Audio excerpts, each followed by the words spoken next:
Oh, good! But why? LeBron James, scream if you love gold.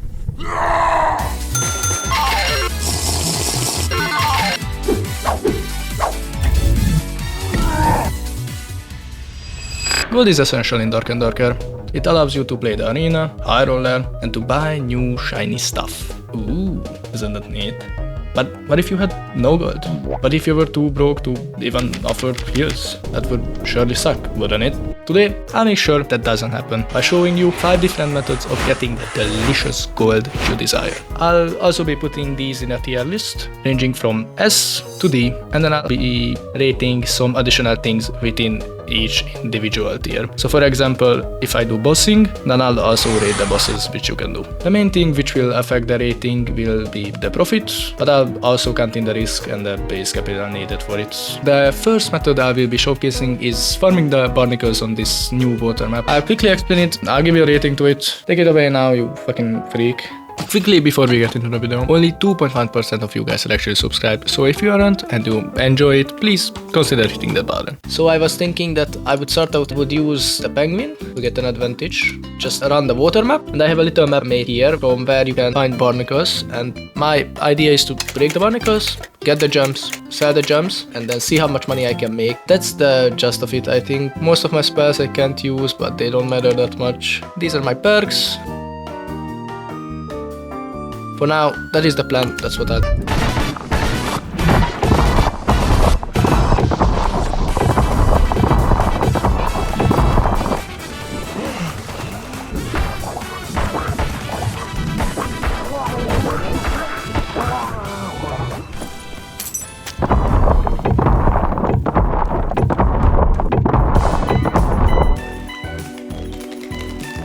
Hi there.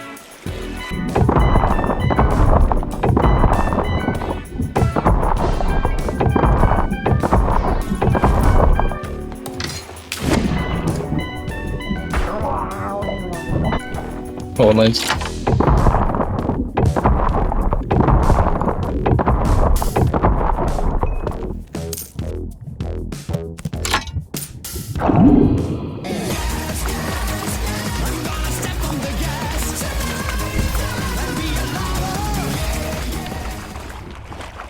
Hey! I'm trying to use that, dude. Get out, use it.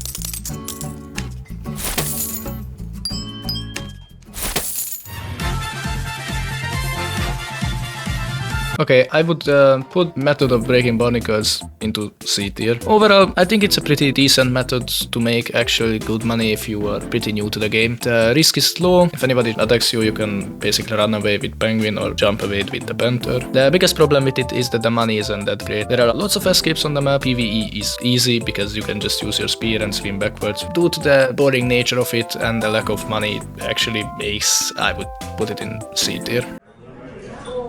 Okay, this next build is just going into the HR PvE mode, basically building the maximum amount of luck for as cheap as possible. For this, I would recommend Bard or Rook, because they can get free lockpicks and then just killing the mobs and going to places which have good loot, loading them up and then getting the stuff from there. I will be doing this for a game and then see how much I can make. My map of choice will be the ruins, and then I'll go to the crypts and then finish on the Inferno layer. So in this next segment you will see me buying all the gear.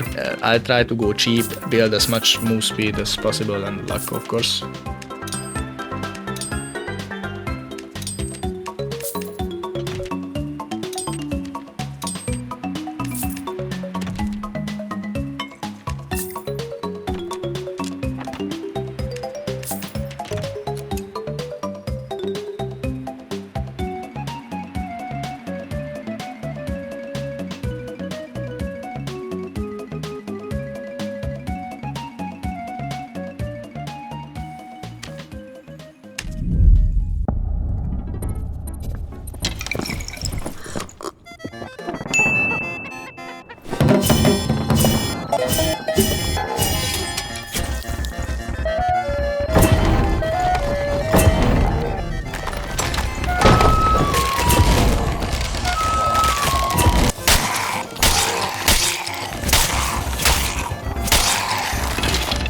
not sure if this applies a lot, but I think it should.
I think I'm gonna just go down, I'm already full.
This method, I'm kinda conflicted on the rating, because for me, I would put it in A. PvE doesn't excite me that much. But for anybody newer, I would definitely put it in S tier, because of how good it was. The next method I will be talking about is solo budget bossing, which is my second favorite way to make money with low and cheap gear. It is low risk, but the reward, the reward is insanely high, if you have a cheap build, of course. It has a high skill requirement for entry, with you having to be able to consistently kill the boss of your choice. High amount of RNG is involved due to the different spawn, like in the creeps where you can have a lich. Other players, of course, always try to third party you and lurk around. The best bosses, in my opinion, are definitely the Warlord, the Cave Troll, the Spectral Knight, the Ghost King, and the Wyvern. If I had to put these guys in a tier list, I would put Warlord in S tier, since it is hard to fight, but it can drop skull keys, so you can actually go down and get another chance at an artifact. It can drop artifacts itself, it can be killed hella fast, and you can just give your drops to the expressman with not that much risk involved.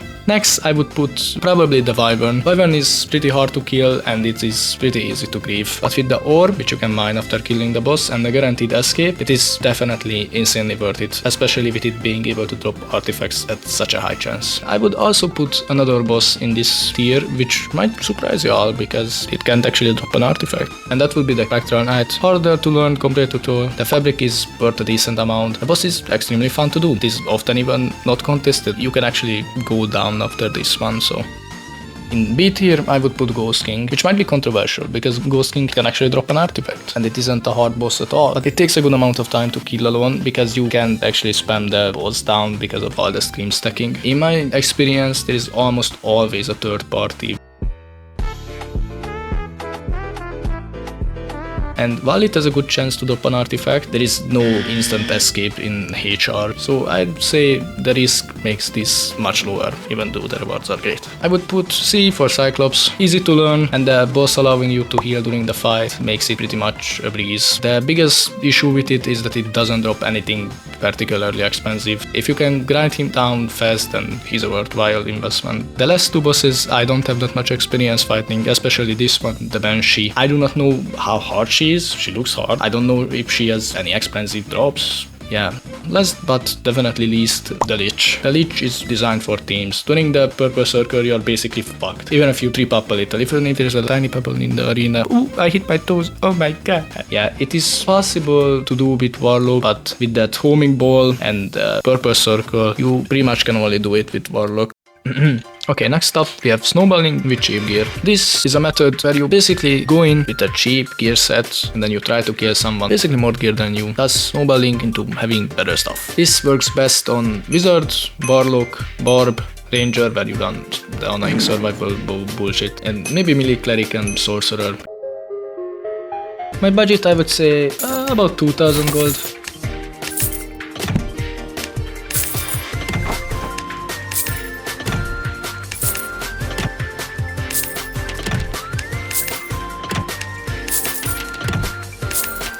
Yeah, this is a decent kit, a bit over 2k, but I think that's forgivable. For my spells, Fireball, Explosion, Zap, Magic Missile, and Nimbus. In my opinion, these are the best spells. You can make an argument for Ice Bolt, but they can duck it, they can dodge it, they can block it. I'm not the biggest fond of Ice Bolt. Quick Chant, a must-use perk in my opinion. Ice Shield, extremely good against rogues. It basically slows them down for the duration of Cutthroat. I think a necessary perk. These two are interchangeable, but Mana Surge is real nice, it's good with everything. Fire Master is also good. If you decide to run Ice Bolt, Ice Mastery is good. Spell Overload is fine. Reactive Shield is fine, especially if you don't want to get landmined or if you are afraid of Warlocks. In my opinion, these two are good, especially Arcane Mastery. Yeah, but I think that's enough yapping.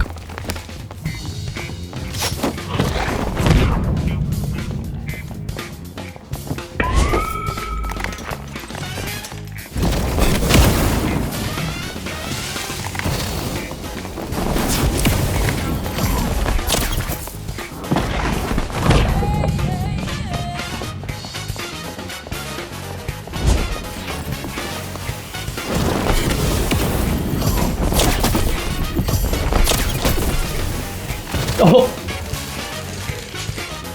Crumbled his ass.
Yeah, good thing I drank that potion. Hello, sir. Do you have something for me?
So overall, I would put snowballing in A tier. Yeah, I'd say the potential for profit is extremely high. The singular kits already covering all of your stuff's worth and giving you extra profit. I definitely recommend it. I think it's awesome. I think it's a great way of making money, but it has a high skill requirement, so it is definitely not for everyone. It is also a good way to actually build up your PvP skills, so if you're interested in that, I definitely recommend trying snowballing. The last method I will be talking about in this video is running OP/meta builds. To quickly explain this, I define a build as OP when it is a complete all-rounder, when it doesn't really have any weaknesses. In this first clip, I will be running High Gear Demon Glee Fighter, which is a build where you run dual wield, sword mastery.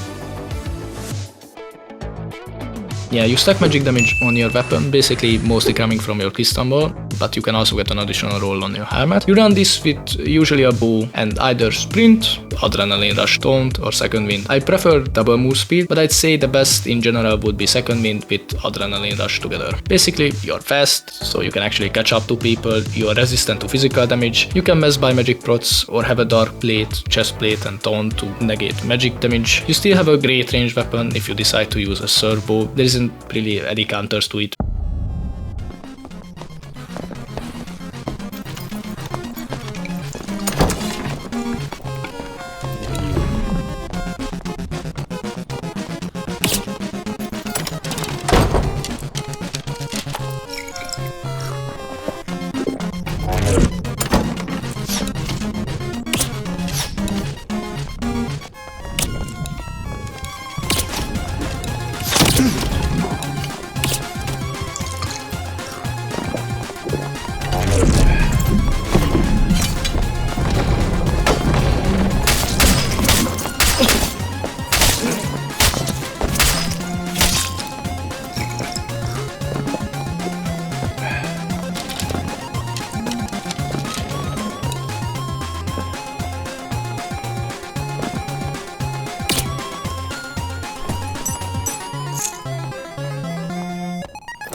Oh yeah, there's scrapping in there.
Wait, let me see.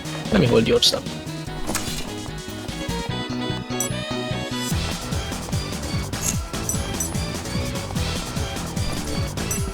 Not bad.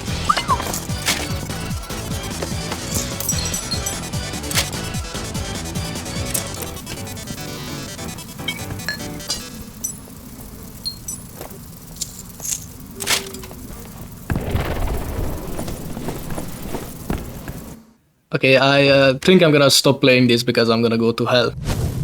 Another OP build is, which I would call Potion Chugger High Action Speed Club Barbarian. For this, I recommend using the skills Savage Roar, Achilles, Rage, Warcry, or maybe Reckless. I recommend 30 to 40% PDR with a club as an everyday use, and either a Wormhole or a Bardish, maybe a Felling Axe or a Zwei against strong melee fighters.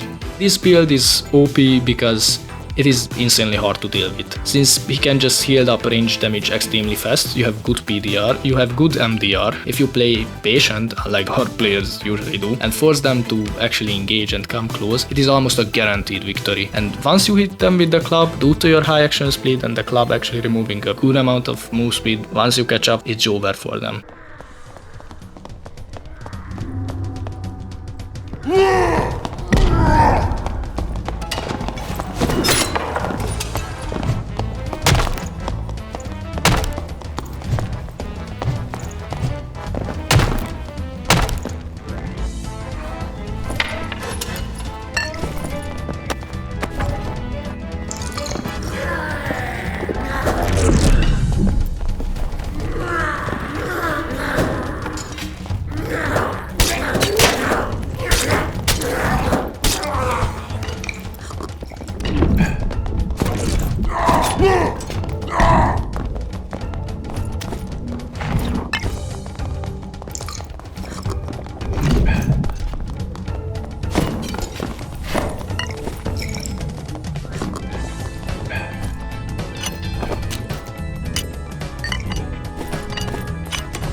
I would also put, as an honorable mention, high HP and PDR board with a rapier. Basically a fast, tanky and extremely versatile rogue who has better range and gets free stats by playing a funny instrument. For the build, use the rapier and try to build dex, strength, true damage and as much HP as possible. Use all the songs you can and use a survival bow next to your primary. For perks, use the rapier mastery and charismatic performance, but the rest is optional. I would highly recommend Warzone though. Last but not least, I would put Crystal Ball Warlock. For the build, MS, PDR, max health and casting speed.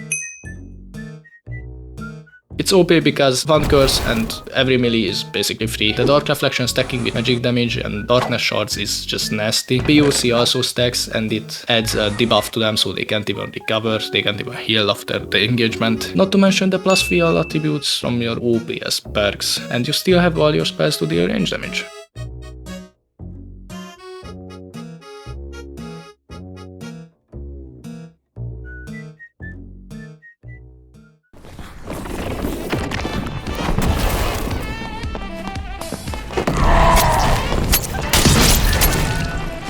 Bye.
As for the rating, I would definitely put it in S tier. I think this is the best way to make money in the game. Running a strongest build, having more money to make your build stronger by getting good gear is an extremely worthwhile investment, especially if you are decent at the game. For the playstyle, I would definitely put Manosphere Fighter in S, Crystal Ball Warlock in A+, and High Action Split Club Barb in A.